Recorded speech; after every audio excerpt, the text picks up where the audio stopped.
See, God calls us to minister the gospel to those who have never heard, not because we are better, not because we have received some kind of special grace that sets us apart from everybody else. No, but because they need to hear the gospel just like we needed to hear the gospel at one point in our lives before we came to Christ.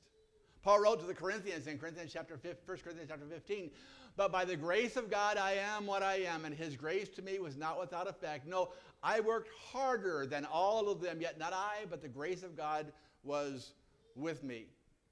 Paul says, I'm nothing. I'm just an instrument in God's hands. I recognize fully that I am an unworthy sinner. And but for the grace of God, I deserved nothing but punishment at the hands of God because I persecuted the church of God. But by the grace of God, I am what I am, and his grace to me was not without effect because I worked harder than all of them. Yet not I, but the grace of God that was with me.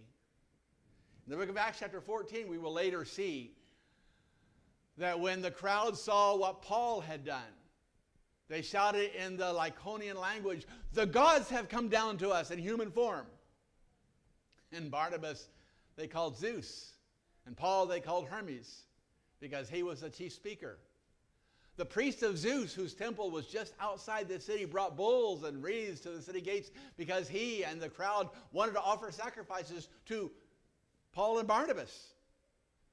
But when the apostles, Paul and Barnabas, heard of this, they tore their clothes and rushed out in the crowd shouting, friends, why are you doing this? We too are only humans like you. We are bringing you good news, telling you to turn from these worthless things to the living God who made the heavens and the earth and the sea and everything in them. In the past, he let all nations go their own way, yet he has not left himself without a testimony.